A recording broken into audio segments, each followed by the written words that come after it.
Les doy la bienvenida nuevamente a este segunda charla del curso del programa de formación sobre prevención de abusos y generación de ambientes cuidados. El miércoles pasado tuvimos la exposición de la doctora Alicia Savanti sobre el cuidado de las personas en clave pastoral, que todos aquellos conceptos que compartió con nosotros, los que estuvieron seguramente los tienen presentes, y los que no, acabamos de compartir recién en el chat el link para que puedan ver la charla que nos dio Alicia. Antes de pasar al tema que nos va a ocupar en este miércoles, queríamos compartir con ustedes, porque a nosotros nos enriquece mucho y también está bueno que ustedes puedan saber también qué es lo que fue despertando en la semana la charla que nos dio Alicia. Y por eso vamos a compartir una síntesis de todas aquellas cosas que nos fueron contando. Se destacó la importancia de la conciencia sobre el abuso como abuso de poder y no solo como delito aislado, incluyendo tanto a víctimas como a victimarios. También muchos resaltaron la necesidad urgente de abordar el tema sin silencios, desde una mirada integral, jurídica, pastoral, afectiva y comunitaria. Se valoró el aporte teórico, la conexión con la palabra y el ejemplo de Jesús como modelo de cuidado. Hubo reconocimiento de que el abuso también ocurre en ámbitos familiares y eclesiales, no siempre visibilizados. Varias personas manifestaron el deseo de seguir profundizando la temática en talleres futuros. La escucha activa, el trabajo en equipo y la prevención fueron señalados como ejes claves. Algunos compartieron que el encuentro les sirvió para reflexionar, sanar y fortalecer su vocación de servicio. También surgieron cuestionamientos sobre la falta de enfoque en los abusos ejercidos por mujeres en roles de autoridad. Finalmente, el espacio fue celebrado como un paso firme hacia una iglesia más consciente, más comprometida y más protectora. Hoy, quien nos acompaña como docente es el padre Daniel Portillo Treviso, es sacerdote de la Arquidiócesis de Chihuahua, estudió la licenciatura en Teología Espiritual y la especialización en formación sacerdotal en la Pontificia Universidad Gregoriana de Roma. Más tarde obtuvo el grado de maestro y doctor en psicoanálisis para la Universidad Intercontinental y doctor en teología por la Universidad Pontificia de México. Miembro fundador del Consejo Latinoamericano de CEPROME, es miembro del Consejo Nacional para la Protección de Menores de la Conferencia del Episcopado Mexicano y de la Comisión Internacional para la Protección de Menores de la Orden de los Agustinos Recoletos. Fue nombrado experto regional de América en la Pontificia Comisión para la Protección de Menores. Ha publicado y coordinado distintas obras en el tema de la prevención del abuso, discernimiento vocacional y formación permanente. Ahora sí, Daniel, muchas gracias por compartir tu tiempo con nosotros y el auditorio es todo tuyo. Gracias por este encuentro, gracias por su tiempo y por la invitación también. Me complace mucho seguir en el diplomado después de la bella intervención seguramente de Alicia Sabi, que seguramente habrá hecho, como lo suele hacer, una muy buena presentación. Ahora pasamos al enfoque teológico para hacer este análisis concretamente sobre las realidades, el análisis de lo que compete a una reflexión eclesiológica y teológica sobre la realidad. Voy a compartir pantalla. Si hubiera cualquier desajuste técnico, les agradezco que me interrumpan y me lo hagan saber. Vamos a centrarnos concretamente en el punto del desarrollo en el que nos encontramos. Sugiero que empecemos analizando cómo la problemática dentro de la iglesia, subrayo dentro de la iglesia, porque la problemática también sobre los abusos sexuales es lamentablemente una realidad que nos ha acompañado como humanidad a lo largo de toda nuestra historia. Si bien dentro de la iglesia también nos ha acompañado en toda la historia de la iglesia, por eso resulta muy valioso hacer un recuento a través de la historia de la iglesia, cómo la iglesia ha intervenido a lo largo de las distintas etapas en el ámbito de la protección de los menores de edad y en contra de la corrupción de los menores. Esto para poner y abrir rápidamente un paréntesis que ubicamos documentos desde el siglo primero hasta el día de hoy, donde la iglesia ha ido justamente reforzando la misión del cuidado por los menores de edad. Desde el primer siglo, la Didache, por ejemplo, Concilio de Elvira, Concilio de Letrán, entre otros, han ido justamente señalando cuál era la perspectiva de la iglesia concretamente para proteger a los menores de edad. Las 5 etapas que ustedes están viendo en su pantalla tienen que ver con el escándalo mediático provocado justamente, que es una reflexión en la cual se ha ido adentrando la iglesia en este proceso, donde en estos 40 años, por ejemplo, considerando el primer escándalo mediático, el de la diócesis de Lafayette en Estados Unidos, 1985, y posteriormente de Boston Globe en el 2002.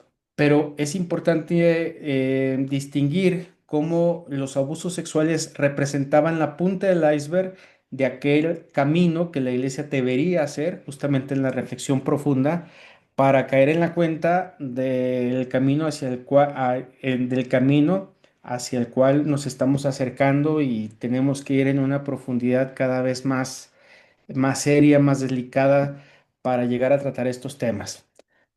Hemos pasado al menos por 5 etapas, podríamos decir que son 6 etapas ya.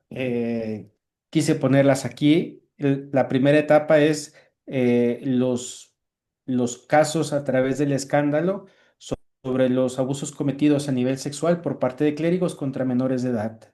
La crisis comenzó así: abusos sexuales por clérigos contra menores de edad. En una segunda etapa, miembros de la alta jerarquía, nuncios, cardenales, obispos, etcétera, involucrados también dentro de los escándalos a partir de delitos sexuales o de delitos de encubrimiento o negligencia. Una tercera etapa tiene que ver con los abusos dentro de las casas formativas, noviciados, seminarios, donde se involucraron casos de abuso en esta etapa.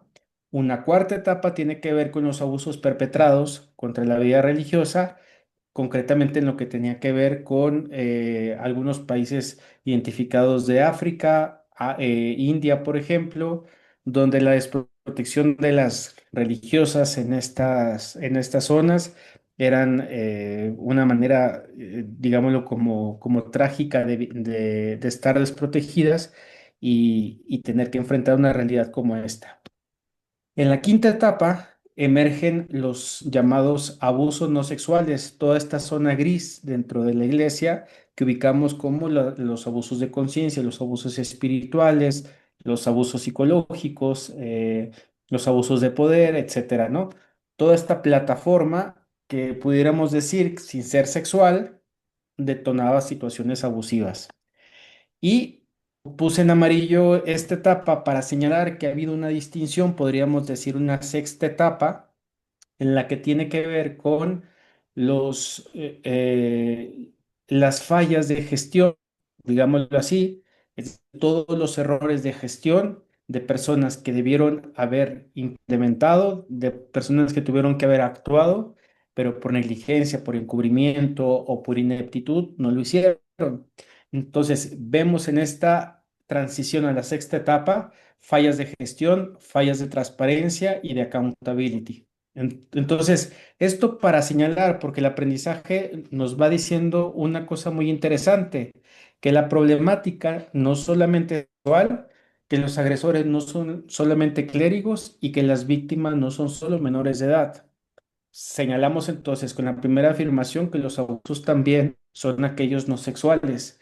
Eh, así decirlo, la falta de transparencia, los abusos económicos, los abusos de poder, de conciencia, etcétera, que los agresores también han comenzado a ubicarse dentro de dentro de la vida consagrada, por ejemplo, digamos, por ejemplo, a religiosas involucradas en temas de delitos, a laicos, etcétera, y víctimas donde se han expandido aún más para caer en la cuenta que no solamente son los menores de edad, sino que también vemos a una población de personas en situaciones de vulnerabilidad o personas vulnerables llamadas en los documentos eclesiales.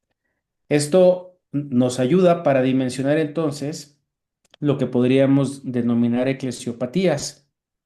Con la eclesiopatía quisiera que pasáramos a una reflexión sobre cuál es la eclesiología que se encuentra a la base de la crisis de los abusos. Entonces, hice esta rapidísima introducción para señalar que estos 40 años donde la Iglesia ha ido haciendo esta reflexión a fondo, es para caer en la cuenta principalmente que el reto tiene que ser, más allá de establecer protocolos de intervención o de prevención meramente en el foco sexual, se debe llevar a cabo una reflexión profunda en aquello que tiene que ver, por ejemplo, cuál es la eclesiología que se encuentra a la base, porque de esto depende también el tratamiento que hagamos, veloz o no, sobre sobre sobre los abusos, sobre la prevención, sobre la intervención. Es muy interesante caer en la cuenta cómo en la lógica, yo me encargo de los países de América, de Canadá hacia Argentina, en materia de mediación y de conexión entre la Pontificia Comisión para la Protección de Menores y la Conferencia Episcopal de cada uno de los países. Y vamos concretando, por ejemplo, en la práctica, cómo las diócesis, países incluso, donde se realiza una fuerte evangelización, hay una plataforma ideal para la prevención. Es decir, que diócesis, por ejemplo, donde se encuentra muy bien permeada la prevención, se encuentra muy bien establecida la evangelización y viceversa. Diócesis donde se dedica a evangelizar son diócesis que se preocupan por prevenir. Y al revés también. Las diócesis con un déficit en la evangelización son aquellas que también se resisten para hablar y tratar el tema de la prevención, porque el principio del evangelio en primer lugar es la dignidad de de las personas. Y esto nos hace caer en la cuenta cómo muchas veces hay una resistencia que vamos viendo en el día a día de poder establecer o tratar estos temas pensando que es mejor solamente hablar de catequesis, hablar de cuestiones preestablecidas ya, pero sin identificar cuestiones que puedan remover y mover en el día a día cómo está la iglesia en este momento. Por eso creo que es bien importante analizar la realidad eclesiológica que se encuentra en la crisis de los abusos para saber si somos una iglesia que puede dar cara a la cuestión de la prevención de los abusos. ¿Por qué mi idea de poder presentar este argumento con ustedes? Porque creo que en las etapas que vamos viendo, anhelaría, pensaría en que una de la séptima, octava etapa, viéramos ya no solamente el trabajo de la iglesia, digamos, la introspección de reflexión de los abusos hacia adentro, sino que también la iglesia tuviera autoridad moral por el trabajo realizado al interno para poder hacer una misión de prevención también. La misión de la prevención sería que podamos establecer el cuidado, la prevención, la formación hacia las familias de nuestras comunidades, en el diálogo interreligioso, en la comunidad digital, con todo lo de la inteligencia artificial, es decir, ir viendo cuáles son estos espacios que favorecen o que van ayudando también la fuerza y la disposición para que esto se lleve a cabo. De otra manera, vemos que el discurso solamente puede centrarse en uno mismo, en la iglesia como institución, y eso puede tener un riesgo de ser un discurso narcisista también, ¿no? Un discurso narciso es solamente que la institución se dirija hacia sí misma y solamente hable de sí misma y solamente se preocupe por sí misma. Por eso de lo concéntrico tenemos que tirar hacia lo centrípeto, es decir, que giremos hacia afuera, en la sociedad también, a las realidades donde los niños también pueden estar padeciendo situaciones abusivas donde la iglesia también puede ser un recurso de ayuda. Por eso, la idea de presentarles la panorámica de las etapas en las que nos estamos viendo involucrados. Vemos entonces cómo la comisión de estos abusos sexuales de menores no ha sido de manera instantánea, no fue una cosa, digamos, lo que salió de la noche a la mañana y tampoco es una situación de moda, sino que la reflexión de cómo se encuentra la iglesia en este momento nos ayuda mucho a partir y a poder hacer un análisis al interno de cómo está la iglesia y cómo es la iglesia de la que formamos parte y cómo la iglesia puede favorecer un clima de prevención o entorpecer la prevención también del abuso. Porque si nosotros mismos no hacemos un análisis de la institución, podemos mirar justamente esto como una responsabilidad solamente hacia afuera. Me adelanto un punto que vamos a ver más adelante, pero creo que es importante mencionarlo en este momento. Después del informe chileno, hay una triple perspectiva que siempre es importante tener en cuenta. Los abusos no solamente son cometidos por un sujeto, porque antes se tenía la idea de que los abusos eran única y exclusivamente la responsabilidad del agresor. Entonces, actuábamos en la iglesia con la perspectiva de las manzanas podridas. Sacando la manzana podrida, las otras se protegían, pensando que cambiando al agresor de esta parroquia a otra parroquia, de este país a otro país, de este país a otra comunidad, de otra congregación, el problema se solucionaba. Dentro de la geografía de la diócesis pensábamos que trasladar al sujeto perverso a una parroquia castigo de la geografía de la diócesis podíamos solucionar el problema. La práctica clínica nos decía que el perverso entre más solo está, más peligroso es. Y entonces era la perspectiva de caer en la cuenta que no podíamos nosotros dar por hecho que el problema era solamente psicopatológico de un sujeto, sino que además había dos factores más. Lo circunstancial, pongamos un ejemplo, un rector de un seminario que abusa de seminaristas de su seminario y que el obispo, sabiendo esto, o el equipo formador, sabiendo sobre esto, optan por confirmar o ratificar su puesto dentro de la institución.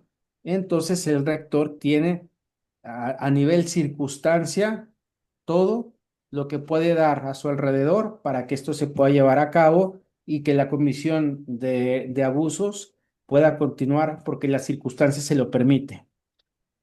También, bueno, podríamos decir en lo circunstancial que aunque una norma estuviera establecida con un protocolo, si no hay quien legisle esa norma, podríamos decir, pues la norma se hizo porque el Papa lo pidió, pero al final de cuentas no hay quien verdaderamente amoneste al infractor. Entonces, la circunstancia se vuelve frágil, débil, porque no hay quien proteja o sostenga a las víctimas en ese sentido. Y tercer elemento fundamental es lo sistémico, es decir, el análisis sobre el sistema. Después del informe chileno, el Papa Francisco justamente miró la necesidad de poder abordar el tema de cómo se encuentra la iglesia, por eso es clave, así como para Benedicto, la Carta Magna de la Prevención es la carta a la Iglesia de Irlanda, para Benedicto la Carta al Pueblo de Dios de Chile y un mensaje dirigido exclusivamente para los obispos, que es una carta que se coló después, es decir, que se publicó, que no era publicable y se lanzó a los medios, nos hablaría de cómo hay este factor necesario de hacer un análisis dentro de la iglesia. Vamos a poner ahorita unos aspectos dentro de la carta que subrayan el análisis de lo sistémico.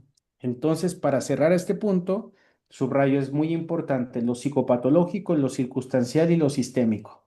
Este triple lente nos ayuda a mirar con mayor justicia el análisis que hacemos de los casos, puesto que si solamente ponemos atención en el agresor o en el acusado, digámoslo, no podríamos verdaderamente hacer un análisis y hacer justicia también en lo que al interno, a nosotros como responsabilidad moral dentro de la institución, nos corresponde. Vamos viendo cómo entonces la comisión de estos delitos sexuales van evidenciando la descentralización. Esta palabra es fundamental para poder hablar de eclesiopatía. Una eclesiopatía que es entonces la descentralización que padeció o padece la iglesia. Significa que si al centro se pone Cristo y la iglesia cuando se aferra al centro, descentraliza a Cristo. Entonces es la iglesia que se aferra al centro, a ser el centro y margina al Cristo que está al centro de la misma iglesia. Dentro de las cartas que les acabo de mencionar, Francisco le señalaba a los obispos chilenos, esta carta es la que les digo que no iba a ser pública, pero se llegó a, a publicar por ahí. Lo que sí podemos observar es que la iglesia, que era llamada a señalar a aquel que es el camino, la verdad y la vida, se volvió ella misma el centro de atención. Dejó de mirar y señalar al Señor para mirarse y ocuparse de sí misma. Concentró en sí la atención y perdió la memoria de su origen y misión. Esto para poder mirar cómo se puede dar esta dinámica también de quererse aferrar la iglesia como un centro de atención y marginar al mismo tiempo al Cristo. Esa eclesiocentralización entonces es lo que nosotros hablamos como este comportamiento patológico, ¿no? Lo que entenderíamos por una eclesiopatía. Entonces, para ir identificando, cuando hablamos de eclesiopatía, significa todas aquellas dinámicas anómalas, patológicas, enfermizas, que señalan cómo la iglesia pierde el centro y se vuelve ella el centro de sí misma. O sea, quiere ser ella el centro de sí misma. Una definición para que nos ayudara a clarificar aún más el concepto es toda dinámica anómala, enfermiza, patológica que dentro del ambiente eclesial entonces detona o propicia una cultura de abusos también y comportamientos sexuales inapropiados. Por eso, no solo, o sea, la eclesiopatía no es el delito sexual, sino todo lo que a la base se encuentra que puede potenciar situaciones, por ejemplo, delictivas a nivel sexual. Por ejemplo, un ambiente de violencia, por ejemplo, un ambiente de maltrato dentro de la iglesia, son dinámicas eclesiopáticas. No sé si llama mucho la atención, por ejemplo, que dentro de la iglesia las personas que decimos estar más cerca de Dios o de la iglesia, no tengamos las más mínimas herramientas psicológicas, habilidades sociales, llamémoslo más básico aún, las mínimas habilidades sociales para poder atender a las personas. Pareciera que puede ser, por ejemplo, una especialidad de una secretaria parroquial tener mal genio, por ejemplo. Quizás eso no ocurre en Argentina, nomás ocurre en México, en algunos otros países, pero vemos como las coordinadoras, por ejemplo, de catequesis, coordinación de Cáritas, coordinaciones de lo que ustedes quieran, se da muchas veces la necesidad de mantenerse arraigadas al cargo, de tal manera que el cargo no circule. Entonces tenemos una coordinadora de catequesis de 20 años, por ejemplo, una de Cáritas de 15 años, donde uno se pregunta hasta qué punto el voluntariado no ha generado también esta necesidad de un serio discernimiento y de darle una formalidad concreta al servicio que desarrollamos dentro de la iglesia. Creo que la reflexión eclesiopática, por ejemplo, o la reflexión sobre la eclesiología que se encuentra a la base de los abusos, nos ayuda también a pensar en las fallas de formalidad que dentro de la iglesia tenemos.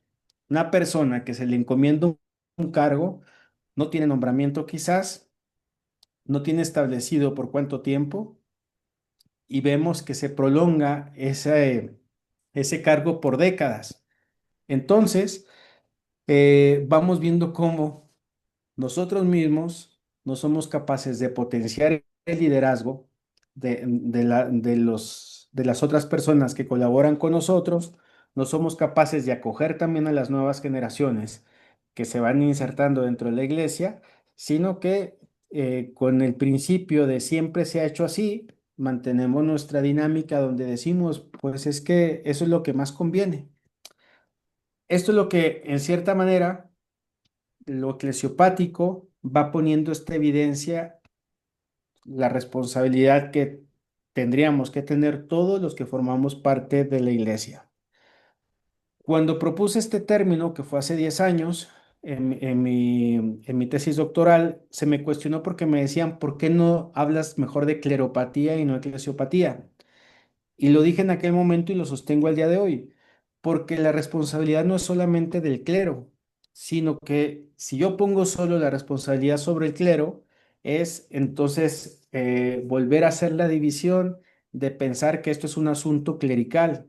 Y no, esto es un asunto eclesial, porque vemos también el clericalismo laical, es decir, esta dosis de infantilismo, em, digámoslo así, de dinámica infantil que manejamos dentro de la iglesia. El infantilismo es una dinámica psicológica de mucho contenido de agresión que manejamos al interno de la iglesia, porque es hacerle ver a las personas, a los laicos, por ejemplo, que ellos no serían capaces de gestionar, de coordinar, de decidir algo que quizás son más especialistas que nosotros los curas, por ejemplo, o que cualquier obispo para poder intervenir y actuar. Por eso es bien importante caer a la cuenta que la responsabilidad es eclesial, es decir, de esta salimos todos juntos. De esta no, esto no es asunto solamente de clero, más aún. La prevención ha funcionado en la iglesia porque los laicos se metieron a trabajar en esto. O sea, porque cuando la iglesia, vuelvo a los principios del 2000, incluso de 1993 para adelante, cuando la cuestión de los abusos era solamente un gueto clerical o jerárquico, el que se hacía cargo de esto, sabíamos que las cosas no salían, no salían, y el escándalo se detonaba otro escándalo más y otro más y otro más. Cuando los laicos han entrado en materia de prevención, las cosas han funcionado de mejor manera.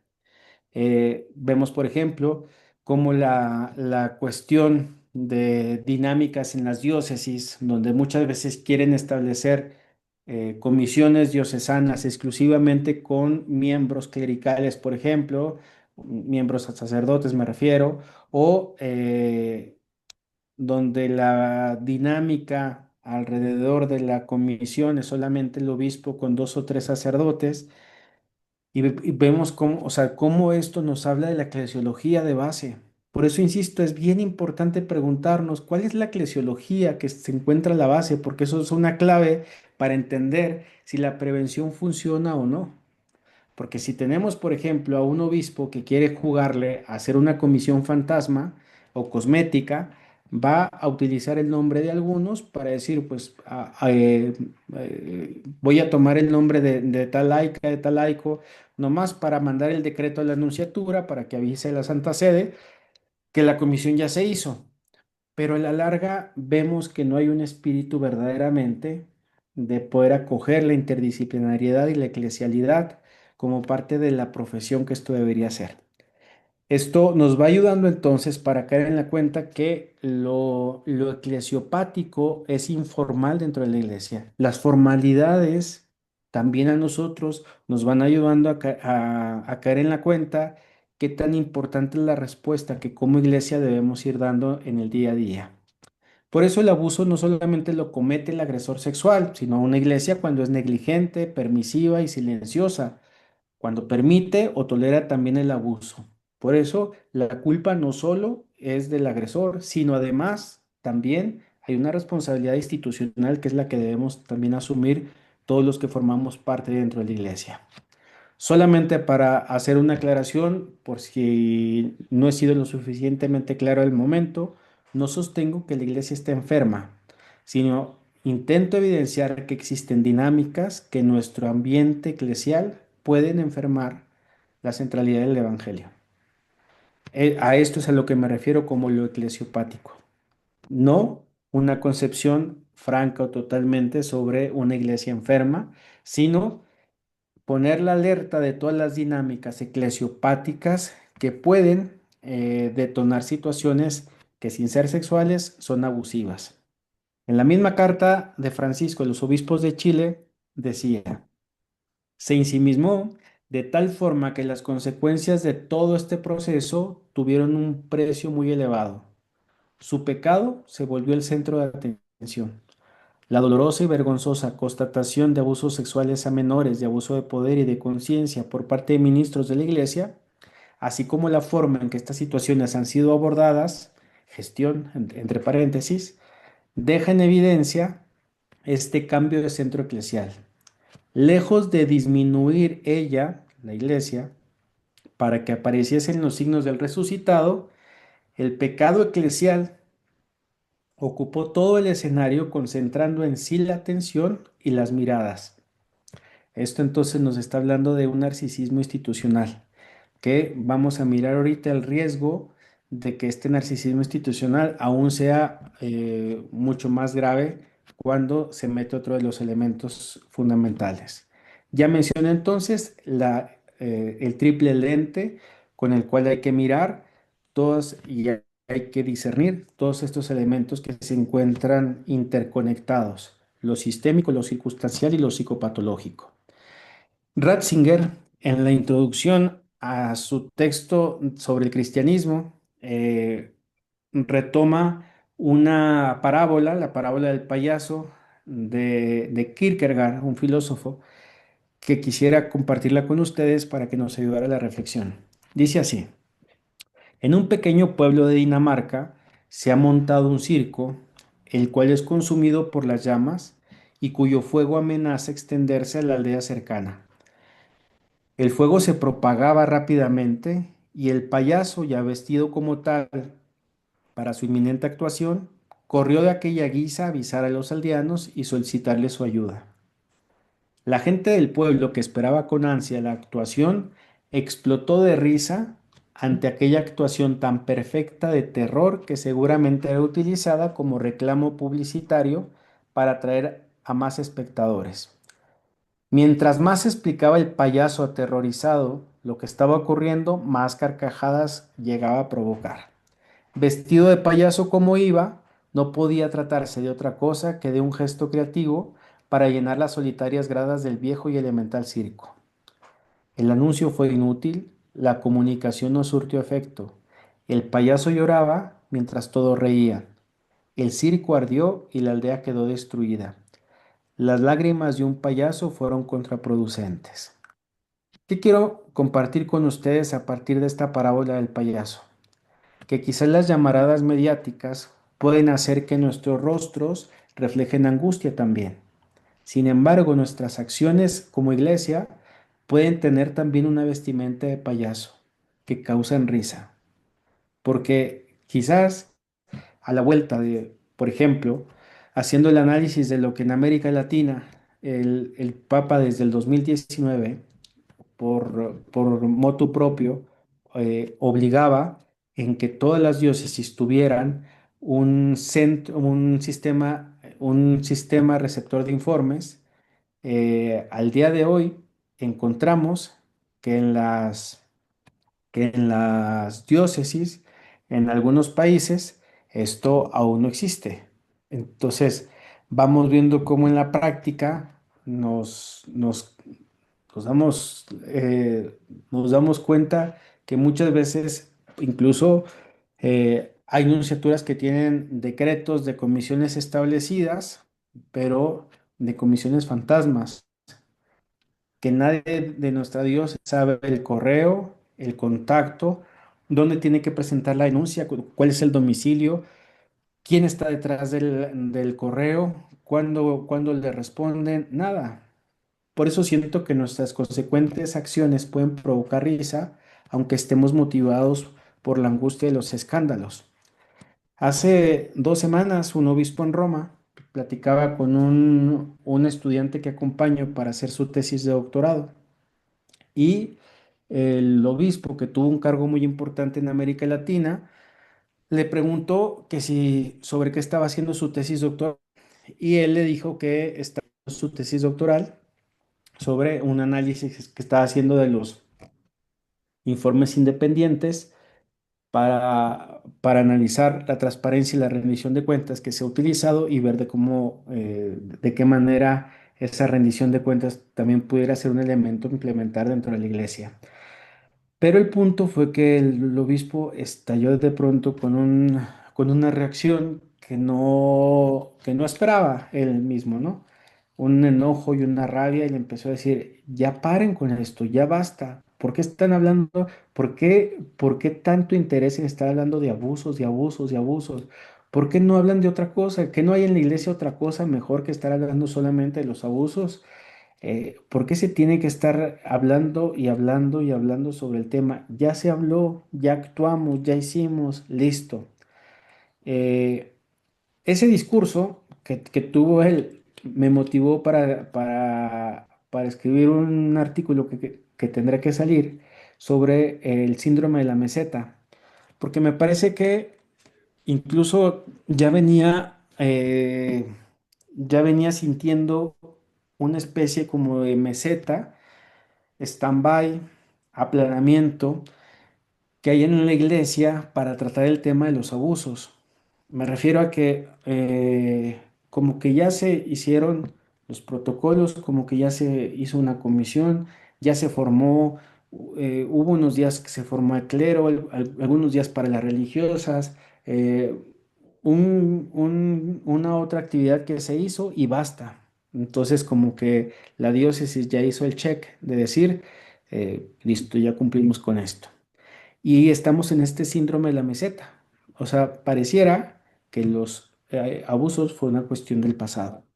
Sin embargo, si no atendemos el síndrome de la meseta, las consecuencias pueden ser más catastróficas de aquellas que fueron, porque hoy, obviamente, nosotros somos responsables justamente no solo de lo que ocurrió, sino de lo que, o sea, no solamente del mal hecho, sino del bien que se pudo hacer, que se pudo haber hecho, perdón, y no se hizo. Somos responsables también de todo el bien que no se hizo.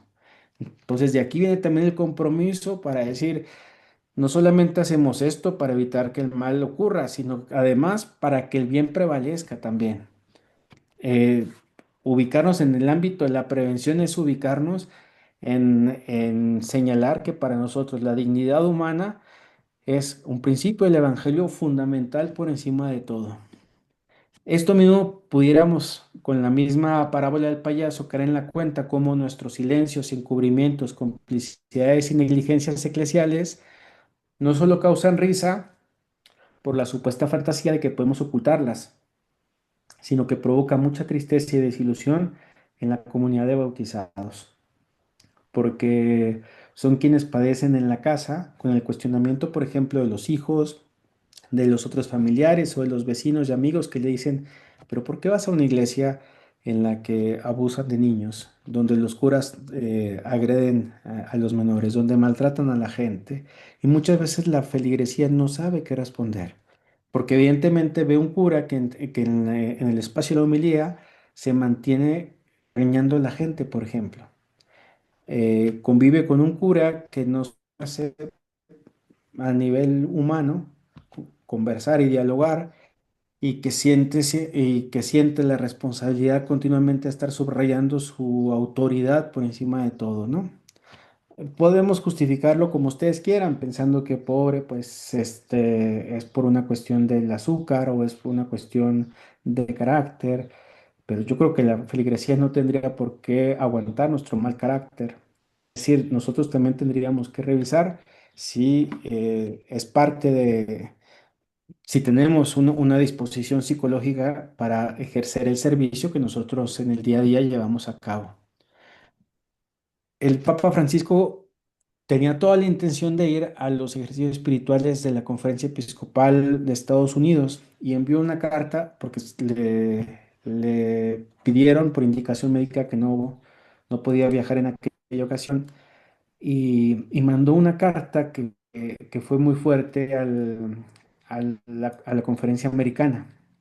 Aquí agarro un pedazo de esta carta para contextualizar lo que venimos hablando.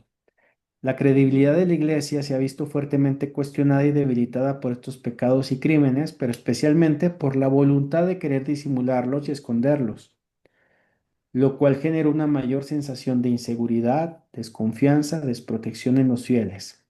La actitud de encubrimiento, como sabemos, lejos de ayudar a resolver los conflictos, permitió que los mismos se perpetuasen e hirieran más profundamente el entramado de relaciones que hoy estamos llamados a curar y recomponer.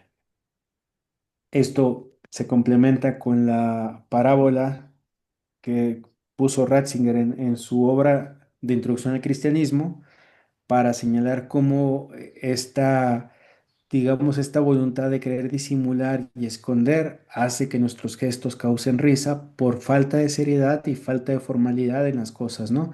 Falta de llegar a profesionalizar las cosas, de confiar en que las gentes de buena voluntad y con buena profesionalidad puedan desarrollar las cosas de mejor manera.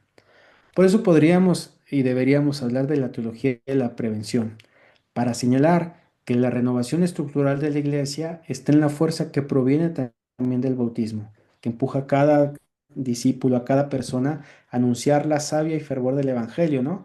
En la calle, en la plaza, en el trabajo y sobre todo en nuestro mismo trato. Subrayo el mismo trato, ¿no?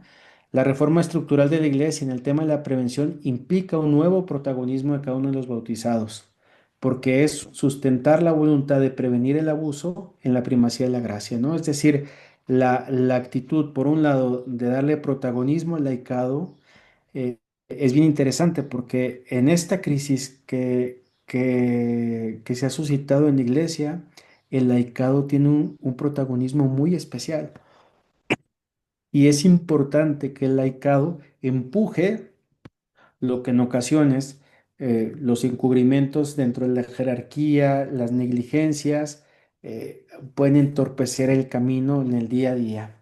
Por eso pienso que los grandes retos en el mundo contemporáneo que la Iglesia, por ejemplo, tiene y con los cuales el Papa León XIV se enfrenta es la justicia, los derechos, la formación también de relaciones maduras y un tema fundamental, subrayenlo con negrita y mayúscula si quieren, la reparación.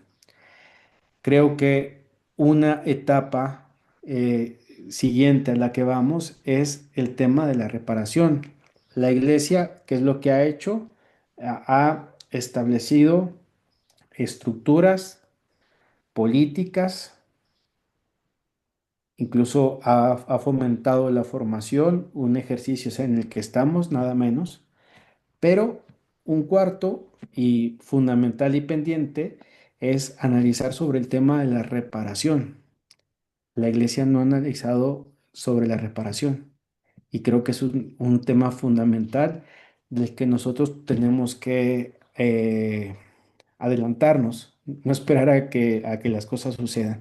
La reparación no me refiero solo al ámbito económico, hablamos de reparación siempre en el ámbito interdisciplinar, integral, es decir, la persona no solamente se acerca a la iglesia pidiendo un resarcimiento económico, siendo honestos incluso, en la gran población de las víctimas que se acercan a la iglesia esperando una respuesta de parte de ellas, la reparación económica no es en la mayoría de las víctimas el principio que mueve a pedir justicia a las mismas. Por eso toda prevención debe llevar este sello de eclesialidad, insistimos, ¿no? La prevención no es una cuestión general, tiene que tener siempre este sello de eclesialidad. Y en esto es muy importante cuestionarnos qué permanece al día de hoy en la iglesia después de esta desgracia. ¿Se acuerdan que vimos, por ejemplo, el tema de que en la descentralización o en la eclesiocentralización, la iglesia como centro, el riesgo del narcisismo? Sin embargo, Freud decía que no hay más narcisista que el melancólico. Es decir, que en el parámetro y en la escala de narcisismo para Freud, el más alto era el melancólico. Entonces, esto nos ayudaría a pensar, bueno, ¿por qué el melancólico es el narcisista top desde la visión freudiana?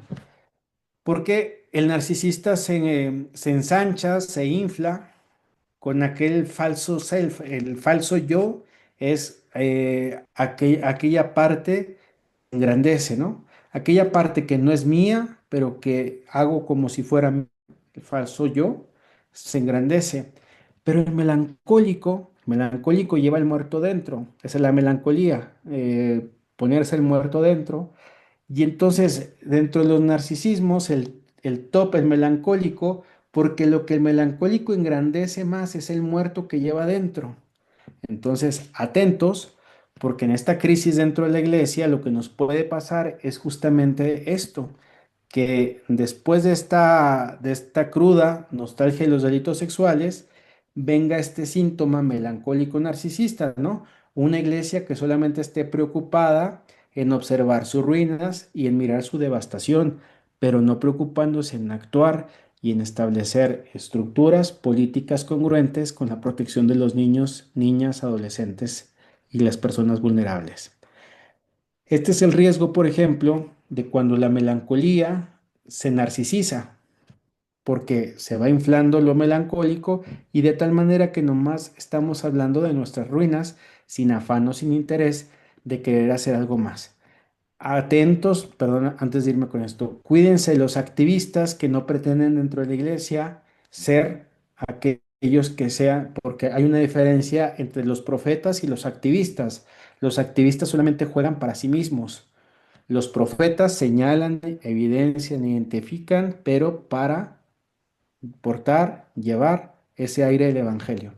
Los activistas son aquellos que nomás señalan. Dentro de la iglesia, cuídense de ellos, porque, por ejemplo, en el tema de la prevención, son aquellos que pueden haber escalado muy alto y pueden ser incluso referentes, entre comillas, en el tema de la prevención, pero no trabajan en equipo. Son personas, son lobos solitarios en esto.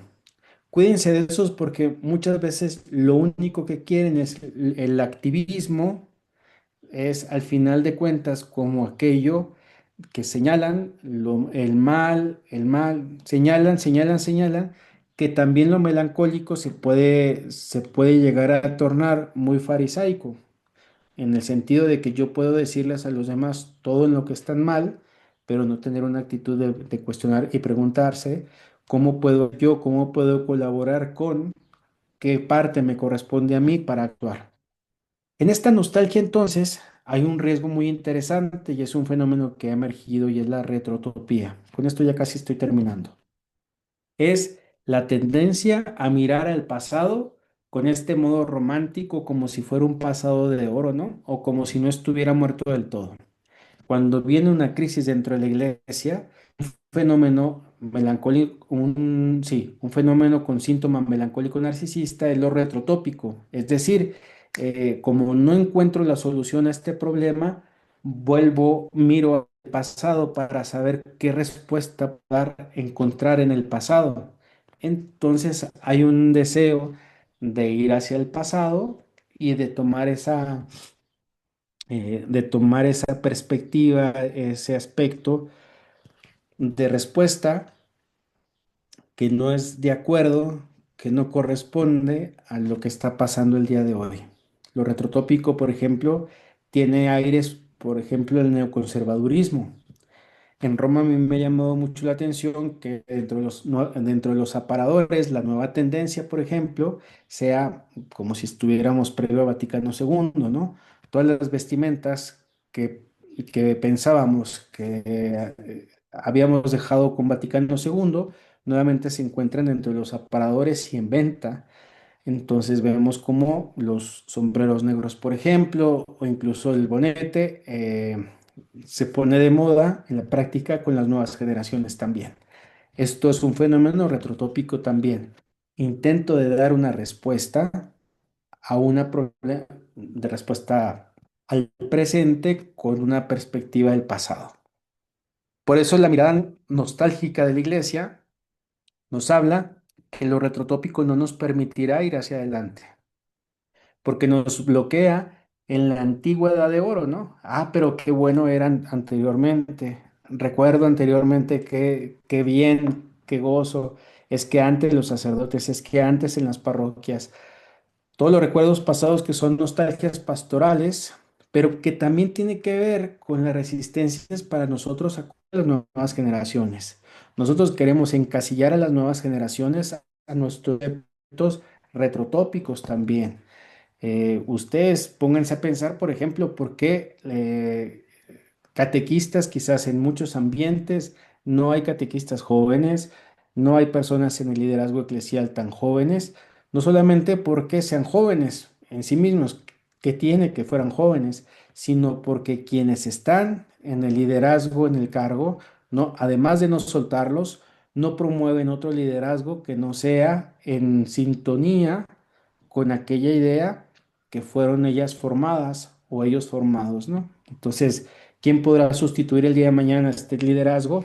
Personas que piensen o estén formadas como yo lo fui, hace 20 años, 30 años, etcétera. Miramos entonces también la situación de ver que la teología de la prevención, mediante un compromiso de transparencia, sinceridad y solidaridad, debe insistir siempre en este elemento de la conversión dinámica, ¿no? Que es un elemento insustituible de la vida cristiana. Me gusta mucho y me ilusiona pensar cómo la crisis ha venido a poner a la iglesia en movimiento para decir, nos toca convertirnos, nos toca no olvidar que la conversión es un elemento fundamental dentro de la iglesia. ¿Con qué perspectiva, con qué deseo? Con el deseo de dejar una mejor iglesia que aquella que nos recibió a nosotros cuando nos bautizaron. La misión que me confía Dios como creyente a mí en este momento es construir, sumar, ayudar dentro de una comunidad para que dejemos una mejor iglesia, ¿no? De aquí la conversión, que sea una conversión eclesial. Por eso lo que más favorece la cultura de la prevención son los valores teológicos vivibles, vividos, promovidos y practicados por los creyentes. Hablo de la unidad, hablo de la coherencia, hablo de la transparencia, pero en ámbito justamente de, de realidad humana, ¿no?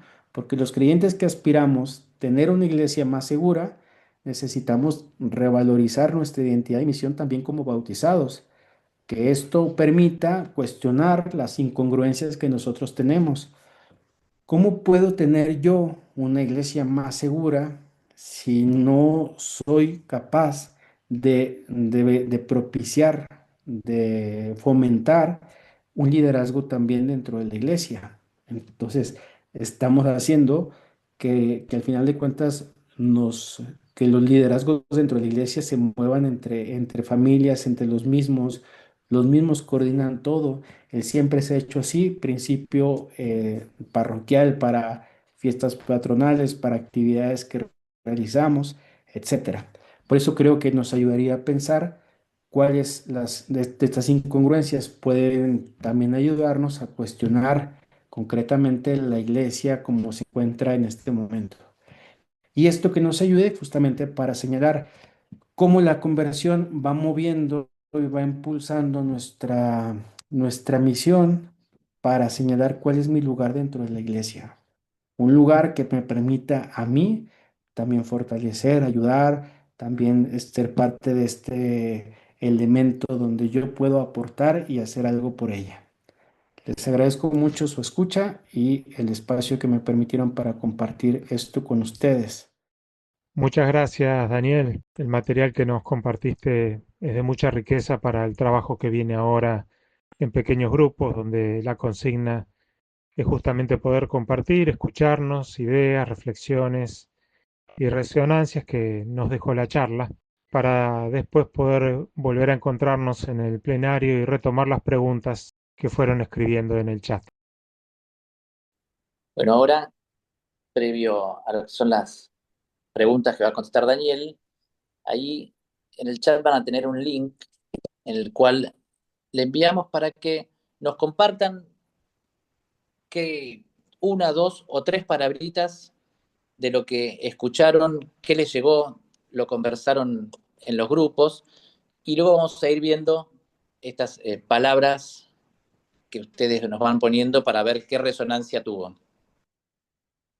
Ahí alguien puso necesidad de herramientas, transparentar, protocolo. intercambio de experiencias, mirada en sí misma, acompañar, escucha, contención, personas que puedan escuchar y contener, cómo abordar esas situaciones, ser luz para otros, transparencia, reparar, liderazgo, cuidado, más formación, creatividad, compromiso, sanar, escuchar con empatía, compromiso, responsabilidad, escuchar y transparencia nuevamente, inclusión, estar más atentos al otro, protección, jóvenes, herramientas para el cuidado, acompañar siempre a la víctima, participación de laicos en la formación, jóvenes integrados y formados. Bien. Bueno, estas son algunas de las palabras que han resonado en este encuentro. Y ahora sí, volvemos a darte la palabra a Daniel para contestar algunas de las preguntas que nos han llegado. Muchas gracias, Facundo. De las preguntas que me pasaron por el chat, la primera es que si se habla de carencia de formación y efectivamente es más bien como la carencia de una formación permanente. Sobre esta temática es muy importante subrayar que, que la temática se sigue escribiendo. Es decir, que no podemos decir que lo que afirmábamos hace 10 años, hace 15 años sobre esta problemática, yo incluso personalmente, por ejemplo, cosas que llegué a afirmar una década atrás, no las afirmaría el día de hoy, sobre todo porque la temática y la dinámica se va modificando. Partamos, por ejemplo, de los agresores. Con la perfilación de los agresores veíamos en un inicio que los agresores emergían como este grupo de personalidades más psicopáticas, con un perfil más narcisista patológico, eh, eran personas que cometían abusos seriales. Era así como los casos emergían, ¿no? Por la multiplicidad de las víctimas que un agresor tenía. Posteriormente emergen los casos en el año 2000, concretamente empieza una nueva perfilación de agresores y tiene que ver con aquellos que se colocan detrás de una pantalla, con el boom de las redes. El, el agresor se pone detrás de una pantalla, ya no tiene que realizar esta actividad seductora de conquista, de ubicar al objetivo en la calle, en la plaza, en la casa, sino que se puede colocar detrás de una pantalla como si fuera un coetáneo, conversar en un videojuego, conversar en una red social, como si fuera un mismo adolescente o un menor de edad con otra persona que se encuentra detrás de esa pantalla, ¿no? Luego llegó la modificación también de una nueva perfilación y fueron agresores de un corte más neurótico, es decir, personas que de pronto por la injerencia de una sustancia, por una situación de duelo, cometieron un delito, pero la diferencia es que había culpa, por ejemplo, mientras que en la primera perfilación de los agresores seriales la culpa la tiene siempre la víctima, ¿no? El narcisista patológico o el border tienden a señalar la culpa sobre el otro, en cambio, los agresores de un corte más narcisista tendían a ser aquellos que la represión les ayudaba, los contenía, pero en algún momento sea circunstancial, por crisis, por duelo o por ingerir una sustancia, llegaron a cometer un delito, se sentían culpables, algunos de ellos iban con el obispo a señalar que ellos habían cometido un delito, entonces venía una nueva perfilación. Y luego ahora tenemos los agresores de inteligencia artificial, aquellos que roban el rostro de la identidad de la víctima, hacen digamos, una amalgama de víctima a su gusto y entonces la crean con foto y con video conforme a su gusto, generando ellos mismos el material de explotación infantil, ¿no? Esto para ubicar que el tema se va actualizando y el tema se va moviendo. Nosotros con un curso inicial que hicimos, no podemos decir que ya lo supimos todo, sino que esto se va escribiendo y se va escribiendo y se va escribiendo y cosas que afirmamos hoy, quizás no las afirmaremos después. Pero creo que es muy importante que nosotros mismos vayamos entrando en esta dinámica de ponernos en la mente la formación permanente como parte que nos actualiza, que nos ayuda a mantenernos con esta perspectiva de modificación, de cambio sobre lo que está ocurriendo en este tipo de situaciones. Lo otro es que si está bien hablar de abusos económicos, una cosa que nos hemos ido dando cuenta también es cómo la cuestión mal manejada económicamente tenía una correlación muy importante con el tema de los abusos. Incluso el tema de las nuevas fundaciones y de los fundadores que resultaron agresores sexuales dentro de estas fundaciones, la mayoría de ellos manejan esta correlación entre lo económico y los abusos.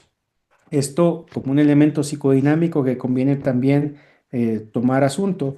Vi que había una buena respuesta después de la pregunta, que una persona hablaba de cómo incluso en la tipificación del Código de Derecho Canónico que habla ya de los abusos económicos, si bien habla y tiene este rubro para nosotros en nuestro campo, también es importante la correlación que existe entre el dinero y lo sexual. Esto es muy simbólico también para nosotros, ¿no?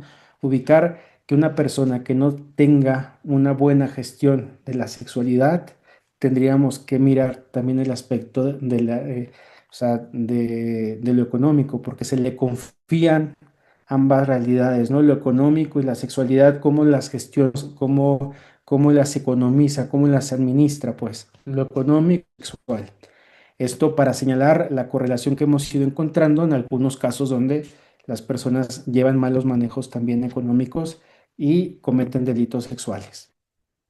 Mm, otra inquietud que estaba en el chat era la sinodalidad y la colegialidad como fortalezas para combatir las eclesiopatías, correcto. Justamente en los discursos del Papa Francisco, digamos, ubicamos a dos Franciscos en el tema de la prevención, antes del 18 y después del 18, ¿no?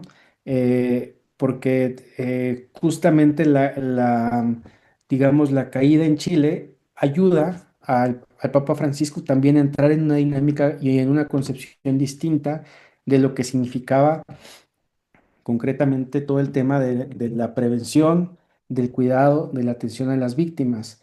Y esto creo que es fundamental. Sabemos que hoy, por ejemplo, el Papa León no empieza desde cero, sino que es una dinámica de la comprensión de cómo en los últimos pontificados, Juan Pablo II, Benedicto y Francisco, han ido interviniendo y han ido estableciendo mecanismos estructurales y normativos que puedan prevenir los abusos. León no empieza desde cero. Algunas cosas sí tendrá que plantearlas y reflexionar nuevamente de estas. Pienso que una que creo muy importante en el Inter, cuando ustedes hablaban en sus mesas, en sus seminarios, en sus salas, mejor dicho, compartía la necesidad de fomentar siempre los recursos locales, porque si falla lo local, las víctimas se encuentran tan desprotegidas que tienen que andar buscando siempre más arriba.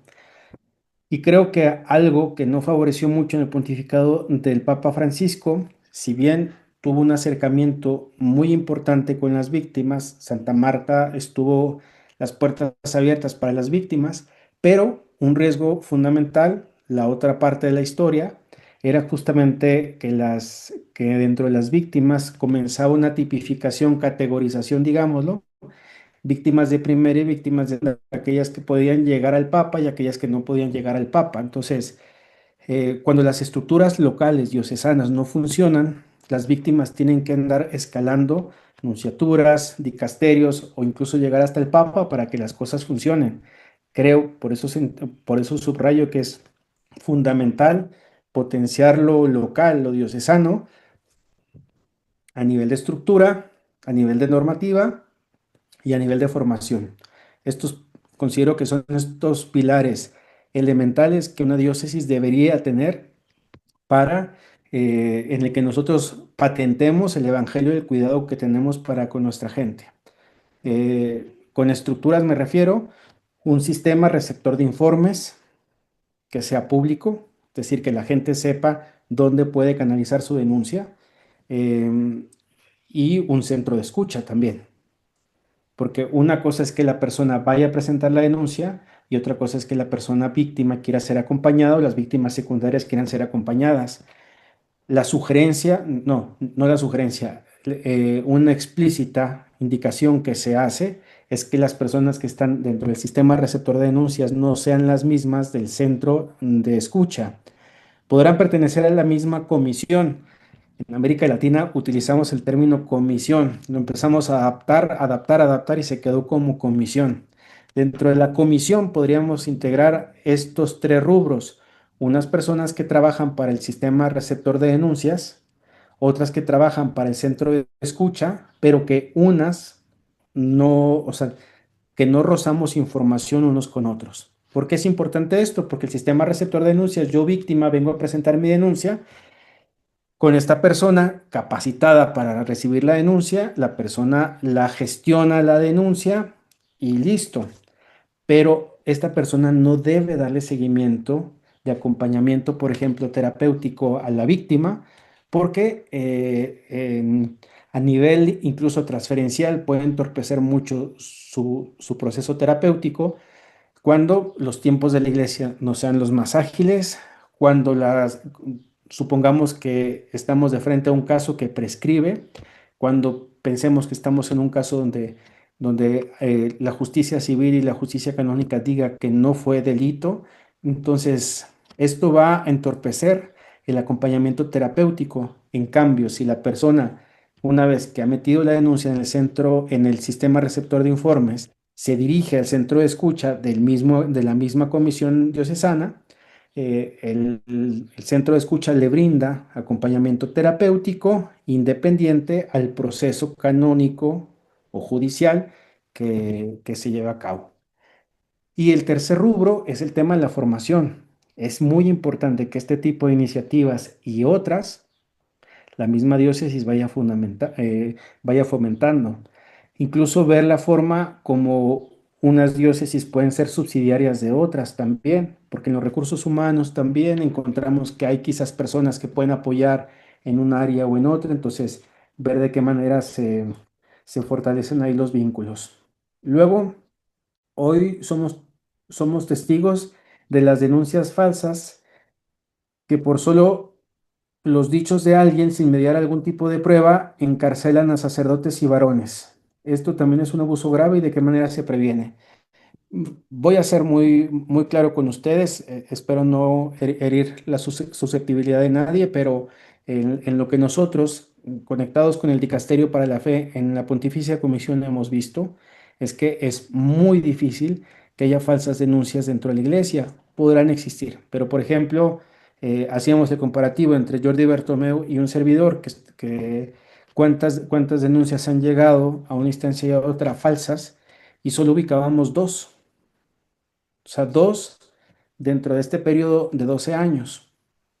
Esto para señalar, eh, las razones pueden ser muy obvias. Dentro de la iglesia es muy difícil denunciar, porque a veces no hay estructuras, porque las estructuras son muy lentas, porque hacemos mucho corporativismo, porque en ocasiones la víctima tiene que padecer o sea, ustedes ubíquense antes del 2009 lo que una víctima tenía que hacer para presentar una denuncia. Ustedes ubíquense también lo que una víctima tiene que hacer, por ejemplo, hoy en una diócesis donde no existe un sistema receptor de denuncias. Entonces, no es tan fácil. Realmente no, las denuncias falsas dentro de la iglesia habrán existido, sí. O sea, sí se han colado algunas, sin duda, pero estamos hablando de muy escasas falsas denuncias, puesto que dentro de la iglesia no manejamos, digámoslo, una praxis jurídica que pueda ser tan fluida, que pueda fácilmente como favorecer a una persona que haya realizado una falsa denuncia. Otra cosa, el maltrato se ha normalizado en muchos niveles, pero entonces debemos considerarlo como una forma de abuso, por supuesto. Nadie tiene por qué ser maltratado dentro de la iglesia y obviamente el maltrato es un abuso sin duda. Eh, por eso, concretamente, cuando nosotros ocupamos el púlpito para señalar, para maltratar, o sea, estamos haciendo un abuso concretamente de lo que nosotros pensamos ahí, ¿no? Está llegando un comentario que dice, sería buenísimo que se pueda implementar dentro del ámbito eclesial, haya una estructura de recepción de denuncias, equipo de escucha de la víctima. Ujú. Sí, o sea, de hecho esto es por ley, es por motu propio. Voce Stil Lux Mundi 2009 y lo ratifica en el año 2013. Ratifica en el artículo 2 de Voce Stil Lux Mundi, ratifica la creación e implementación de sistemas receptores de denuncias que sean públicos y de fácil acceso. Así son claramente las características. Segundo, señala el centro de escucha, este espacio que la víctima tiene para poder elaborar también las cuestiones a nivel, digámoslo, terapéutico, pero también puede ser a nivel pedagógico, pero también puede ser a nivel clínico, etcétera, ¿no? No se enfoca exclusivamente en una ciencia, sino habla de un centro de escucha. Em, Otra es, ¿podrías iluminarnos acerca de los orígenes de estas eclesiopatías? Ponías el ejemplo de una coordinadora de catequesis aferrada a su cargo y podríamos citar muchos otros ejemplos, ya sea parte de laicos o del clero. ¿Pudiste estudiar el origen de esto? ¿Te acercan a la iglesia rotos o algunas dinámicas de la iglesia propician una ruptura? Bien, hay dinámicas psicológicas que efectivamente creo que para mí es fundamental. Por ejemplo, abordo el tema del voluntariado. Una población muy grande dentro de la iglesia se dedica, hace por voluntario su ministerio, su servicio dentro de la iglesia. Catequistas, cáritas, lectores, formación, lo que ustedes quieran. Esto lo hacen de manera voluntaria. Pero creo que es muy importante decir que no basta con querer para decir que puede. No por querer la persona puede. Entonces es muy importante establecer mínimos, subrayo, mínimos criterios, pero básicos, que puedan ayudarnos a discernir si una persona es suficientemente, subrayo, hábil para el ministerio, el servicio que se le confía. Porque, por ejemplo, veamos a las catequistas.